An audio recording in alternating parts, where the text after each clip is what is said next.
Hey yo, what's up? My name is Tom Mizzle. You watching my channel Mizzle 14, and I'm here doing a review of Fosse Verdon, Season 1, Episode 5.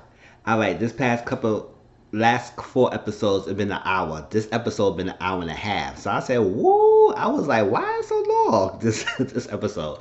But let's go and jump into it.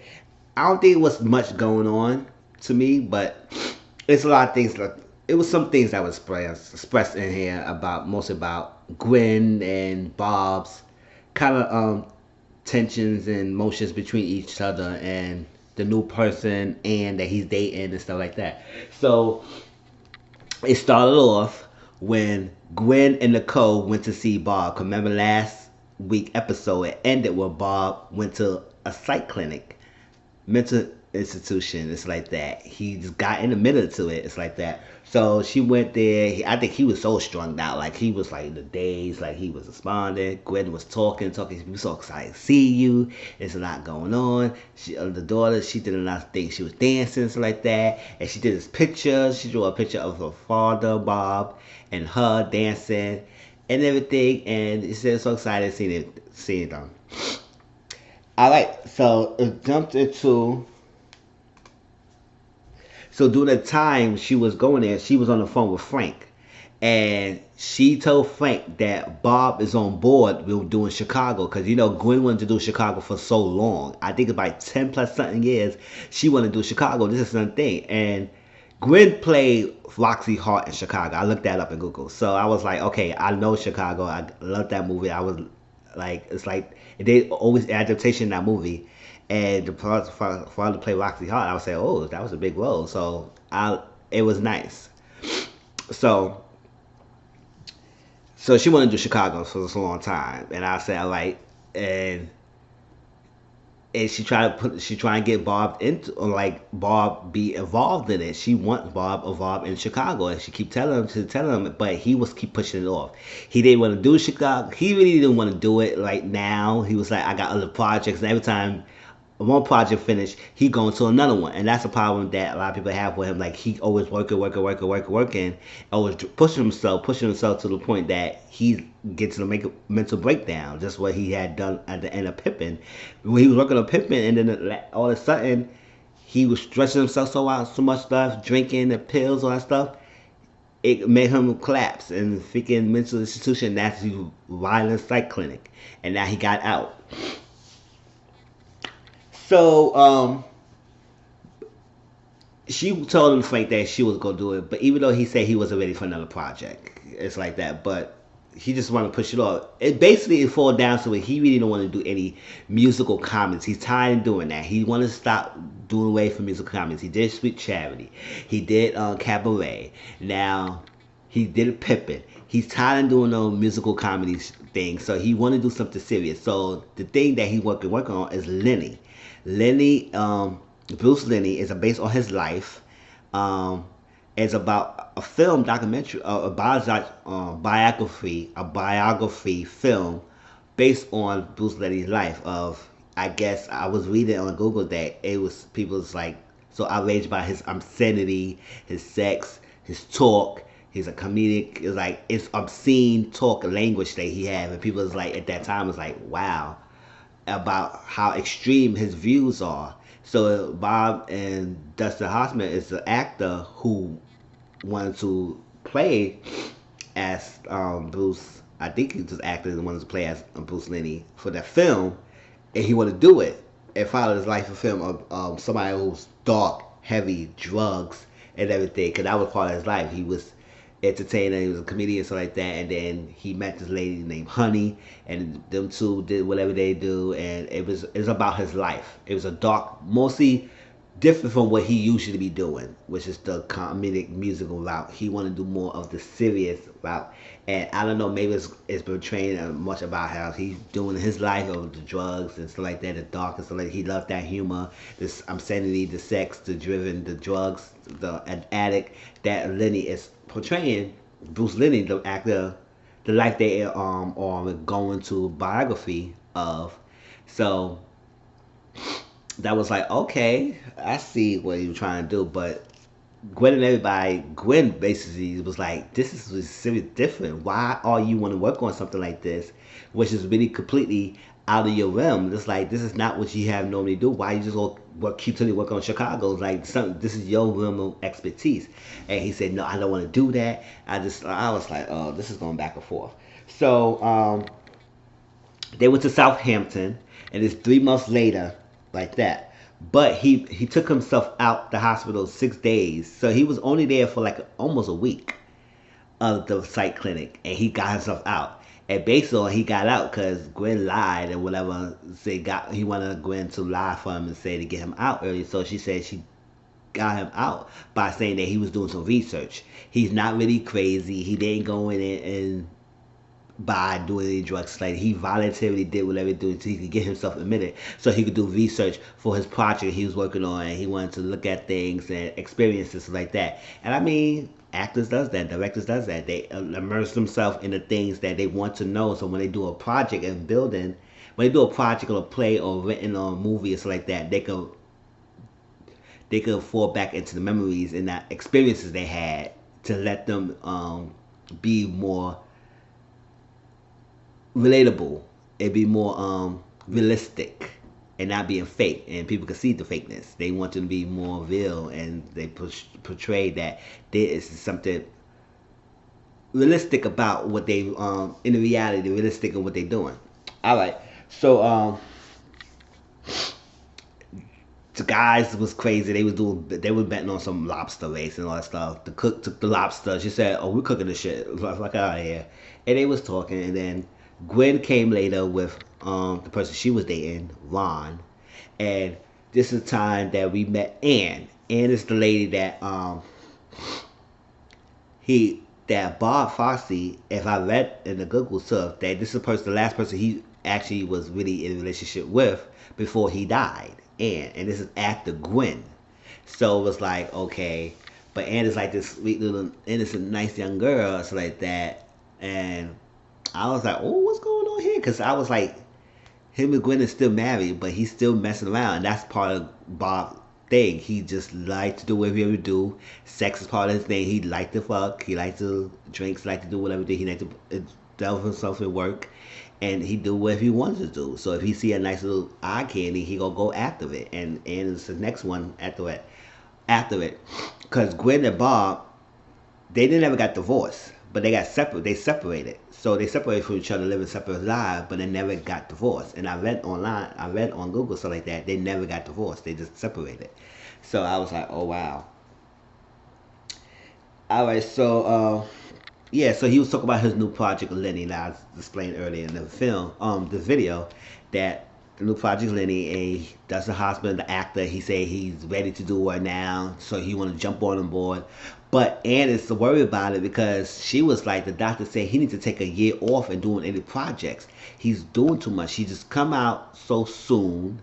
He ain't supposed to be out that soon. He came out so soon, and they already he's talking about doing this film, and it's heavy film. It's something like that. It will take a lot of emotional thing from him, emotionally um let me see balance from him to do this type of thing. And now he's diving into it so quickly because it's available right now and got the rush, and he wants to rush. He just got off doing Pippin and to relax and got a clinic, and then it's okay to take a break. But Rob, he don't want to take that break. He wants to keep going, and he wanted to keep doing it now. I guess it's this rush to feel wanted and feel accomplished of himself, and feel that he needs in the legacy he could leave behind, and people could know his name and stuff like that. But so that's why he always constantly going instead of stopping and rejuvenate himself. All right, so yeah, so he asked, yeah, Bob asked Gwen, do you like and how you think about it? And she said, I like her. She's good for you and everything. It's okay. I have no power with her and stuff like that. And she go with my daughter. My daughter loves her, so she's good. And so then they was talking about.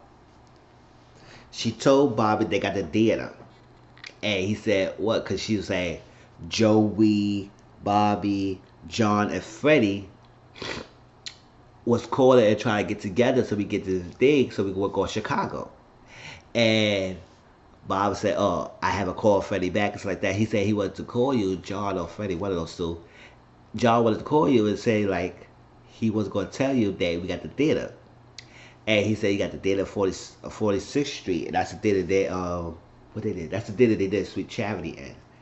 And so it was great for them to continue on this and work on it. And he said why are you doing why are you now? He said if we don't get the theater now, it will not be available. So like that, we need to work on it. He said, um, let's push it back for a year. She said it's not gonna be guaranteed we're gonna have it for after a year. Like let's work on this now. And he said no, I don't want to work on it. And he eventually broke it down and told her, it's like, you know what, I don't want to do it. I don't want to do it at all. It's like I don't want to do it now. I don't want to do it 2 years later. I don't want to do it next week. I don't want to really do it. I really don't want to keep doing musical comedies. And that's where he really wanted to go, Lenny. So Gwen was upset when he said that. Like, she got really upset, and then she just blurted out her frustrations about Bob. She said, "This is exactly what I'm talking about." So, because before, Ann was worried about Bob. It was like, listen, she talked to Patty. Patty is a good friend of Bob, and stuff like that, or his brother, one of those two. It's a really good friend, and told her to say, "Listen, the doctor told me that she could take a year off. This you doing this too much. He should relax and everything. Can you talk to him and let him know that he needs to do it? He just stop it because he listens to you and he probably listens to Queen and stuff like that. He don't listen to a lot of people and he will listen to y'all." But Patty said, "You know what? Bob is the type of person, he will do whatever he wants to do no matter what you say or who will have an opinion about it. He gonna do what he wants, and you got to learn how to deal with that." So I'm not talking to him about that. But later on, Patty did tell him about it. You need to calm down. You need to relax. You need to take a year off because like you need to don't drive into it doing so much projects where you need to take the break. Like you just came off a psych clinic. You did have a mental breakdown. You was in a burst of croaking. And all of a sudden now you're saying you want to come back and do things and keep pressuring yourself, rushing yourself, stressing yourself, and do something to killing yourself in the point of it. So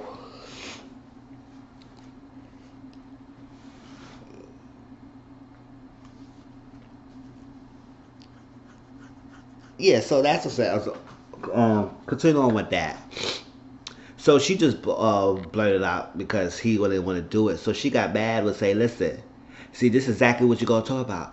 And it's like Bob do whatever he wants to do. He does whatever he wants to do. He school whatever he wants and everything. And you shouldn't have a big problem. You should not get mad. He said, "Fuck your feelings." He do whatever he want, and you just gotta deal with it.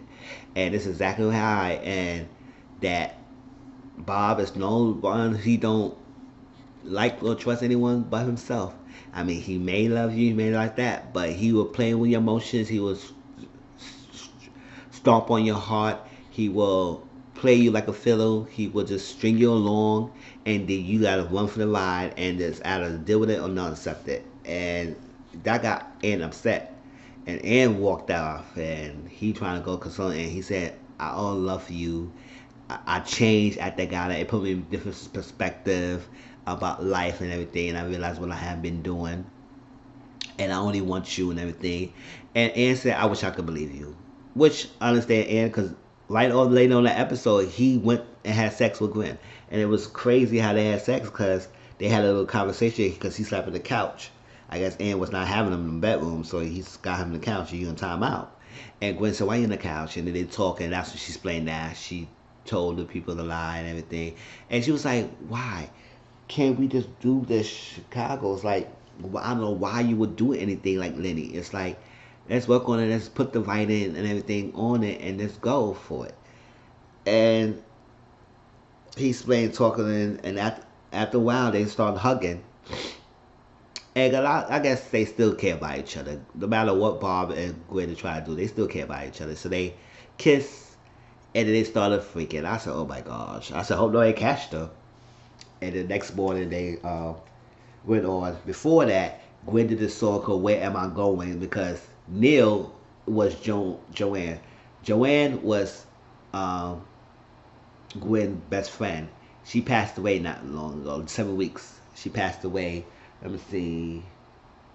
Yeah, they went to Southampton 7 weeks after Joan's death. So 7 weeks ago, before they went to Southampton, Joanne died. So Neil is the husband. He thinking about, he reminiscing how him and Joan was, the different things, and how he met her, and it was one of her favorite songs that she like listened to. Called "Where Am I Going?" And it basically was an original song from Sweet Charity that Gwen herself sung. But Michelle Williams in this show did a really good job with the song, and I listened to it. I said, "Wow, this is really a deep song. Where am I going? Like, where am I? What's not my direction I'm going? If not to be here, it's not to be loved and not be wanted. Where am I going? Like, what direction? It's like you lost." So I like that song, and it's like Bob heard it, and it put more feelings towards them. Now, yeah. So after all that said is done, right?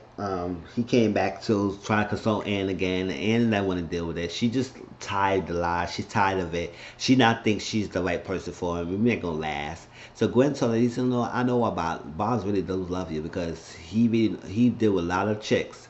He deal with a lot of people around me. She mentioned names and stuff like that.